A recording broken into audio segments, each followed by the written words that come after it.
Welcome back to your ultimate pit stop, Piston Pundit. For decades, North America's economic drivetrain ran through one cylinder, the United States. If you wanted serious capital, long-horizon infrastructure money, or industrial-scale investment, Washington and Wall Street set the rev limits. But in 2025, that engine started misfiring. As policy volatility, tariff threats, and short-term political maneuvering crept into the system, global capital began searching for a smoother, more reliable power band. Between March and December, Canada quietly repositioned itself as the steadier platform. When one of the world's most conservative infrastructure investors chose Toronto over U.S. cities, the message was unmistakable. Here are the developments, the insights, and the outcomes driving this shift.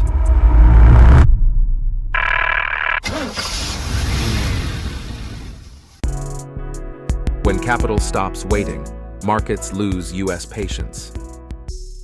Long before a Toronto office plaque went up, the warning lights were already flashing.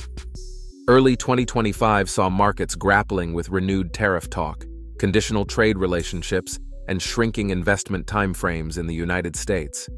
For infrastructure capital, money designed to amortize over decades, this wasn't just background noise, it was systemic risk. Pension-backed investors don't thrive in stop-start environments. They need regulatory torque that stays consistent through multiple political cycles. When Mark Carney took office in March 2025, his push for infrastructure independence and reduced reliance on U.S. markets was widely dismissed. Commentators framed Canada as too small and too exposed to rewrite the regional balance. But capital doesn't trade on opinion, it trades on probability. As U.S. policy signals grew more erratic, investors quietly recalculated where long-term stability actually lived. By fall, Canada's message began standing out. Instead of threats and leverage, it offered multi-decade frameworks tied to infrastructure, energy, transportation, and industrial depth. When IFM Investors announced its Toronto office in December, right at the peak of uncertainty, not after it, the implication was unmistakable. Global capital had stopped waiting for American clarity and started building parallel routes. But capital doesn't move without policy signals. So what exactly convinced investors that Canada was serious this time? Carney's infrastructure bet pays off. Capital commits. The real inflection point arrived with Canada's first Carney-era federal budget in November 2025. Rather than headline-driven spending, it introduced a framework designed to crowd in nearly $1 trillion Canadian dollars in private capital over time. The climate competitiveness strategy wasn't just environmental branding. It directly tied industrial growth to energy transition, domestic processing, and infrastructure resilience. What caught investor attention wasn't the size of the plan, but its mechanical layout.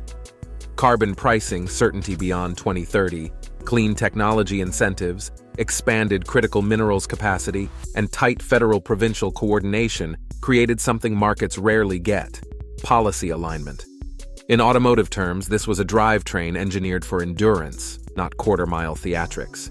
For the vehicle industry, infrastructure is the hidden backbone. EV supply chains, battery plants, logistics corridors, charging networks, and grid reliability all depend on long-term planning. When roads, ports, power, and data systems are treated as strategic assets rather than political bargaining chips, risk premiums collapse. Critics focused on what the framework lacked. Investors focused on where it was heading. Compared to an environment where tariffs could be dialed up overnight, Canada's unfinished but predictable setup looked far safer. And that predictability set the stage for one decision that reset the market signal entirely. Before we go any further, if you're enjoying this breakdown, take a second to subscribe to Piston Pundit. It helps the channel grow and ensures you don't miss the next wave of vehicle updates, industry shifts, and supply chain stories that actually move markets. Now, let's shift gears and look at the move that made this shift impossible to ignore. IFM's Toronto move resets the North American signal. IFM Investors isn't hot money chasing yield spikes. Backed by Australian pension funds, it manages roughly 263.6 billion Australian dollars, about 242 billion Canadian dollars, for more than 800 institutional clients. Its portfolio is built around assets that must function reliably for generations: ports, grids, utilities, transport corridors, and communications systems. When IFM commits, it commits operationally. Toronto wasn't chosen for optics. It fit IFM's long-duration investment thesis at a moment when other jurisdictions no longer did. IFM's existing Canadian assets already tell that story. Its stake in Enwave Energy supports district heating and cooling across hospitals and universities. Its ownership in global container terminals at the Port of Vancouver handles a major share of Canada's Pacific container traffic. These aren't optional components, they're national arteries. The Toronto office exists to scale that exposure across energy infrastructure, logistics, utilities, and digital systems. Ken Luce's public comments made the subtext clear. Canada treats infrastructure capital as a partner, not a bargaining chip. But infrastructure doesn't operate in a vacuum.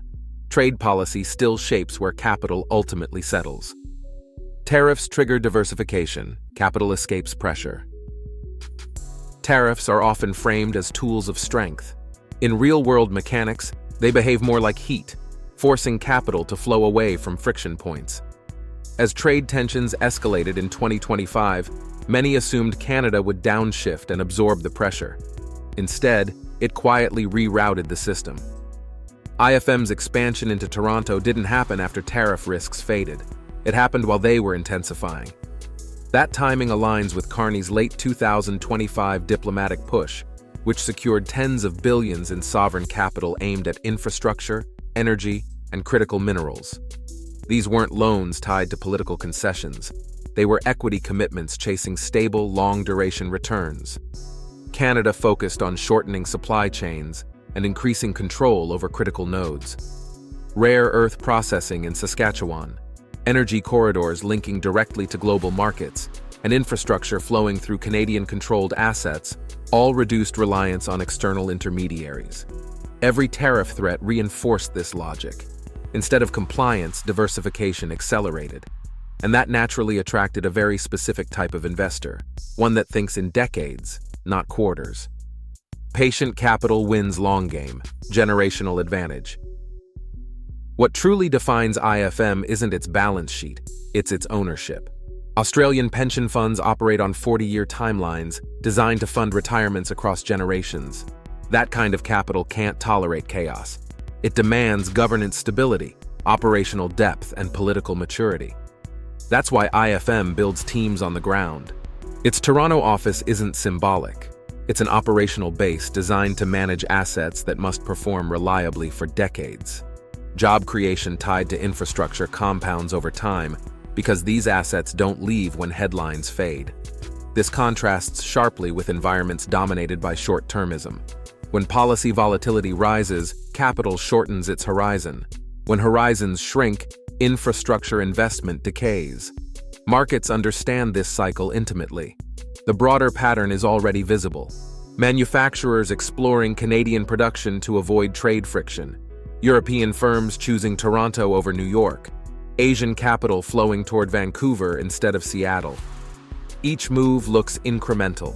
Together, they represent one of the quietest but most consequential capital reallocations in modern North American history. Which brings us to the bigger picture, and the final verdict. Verdict: stability becomes the ultimate competitive edge. IFM investors opening a Toronto office isn't a political gesture. It's a market judgment delivered by some of the most patient capital on Earth.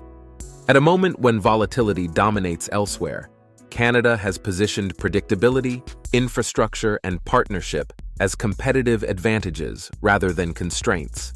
For industries tied to mobility, energy, and manufacturing, this matters more than rhetoric. Vehicles and supply chains, much like engines, depend on foundations that don't wobble every quarter. Canada is building those foundations deliberately, while others test theirs through pressure and uncertainty. So let me leave you with a few questions. Are tariffs actually strengthening economies, or simply accelerating capital flight? Is Canada's infrastructure-first strategy a blueprint other nations will eventually be forced to follow? And for the automotive industry specifically, does long-term policy stability now matter more than short-term incentives? Share your thoughts and experiences in the comments. If you found value in this analysis, make sure to subscribe to Piston Pundit so you're notified about the next vehicle updates and upcoming videos. Thanks for spending time at the pit stop, and I'll see you in the next one. You can now check out any of the videos on the screen. There's plenty more to explore.